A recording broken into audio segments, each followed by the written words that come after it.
পাকিস্তানে ভারী বৃষ্টি ও তীব্র ঝড়ের কারণে এখন পর্যন্ত ১৯ জনের মৃত্যুর খবর পাওয়া গেছে। এছাড়া আহত হয়েছেন প্রায় ১০০ জন। দেশটির পাঞ্জাব প্রদেশে এই হতাহতের ঘটনা ঘটেছে। পাকিস্তানের সংবাদ মাধ্যম ডন এক প্রতিবেদনে এ তথ্য জানিয়েছে।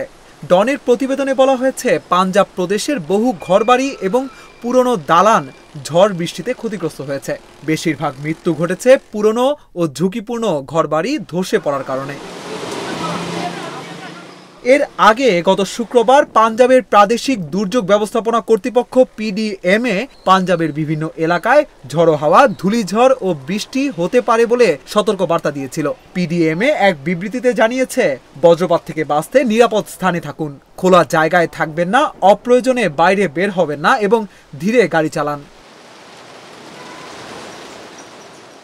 এদিকে খাইবার পাখতুনখাওয়া প্রদেশে প্রবল বাতাস এবং শিলাবৃষ্টির কারণে ফসল ও বিদ্যুৎ লাইনের ব্যাপক ক্ষতি হয়েছে, তবে কোনো প্রাণহানির খবর পাওয়া যায়নি। সারা প্রদেশে ১১৩টিরও বেশি বিদ্যুৎ ফিডার ছিঁড়ে গেছে, যার মধ্যে পেশোয়ার, মারদান, খাইবার, সোয়াবি, সোয়াত এবং অ্যাবোটাবাদের মতো এলাকাগুলো সবচেয়ে বেশি ক্ষতিগ্রস্ত হয়েছে। পাঞ্জাবের প্রাদেশিক দুর্যোগ ব্যবস্থাপনা কর্তৃপক্ষের মহাপরিচালক ইরফান আলী কাঠিয়া বলেন, ঝড় বৃষ্টি আরও বাড়তে পারে। ডেপুটি কমিশনার এবং উদ্ধারকারী সংস্থাগুলোকে সতর্ক থাকার নির্দেশ দেওয়া হয়েছে।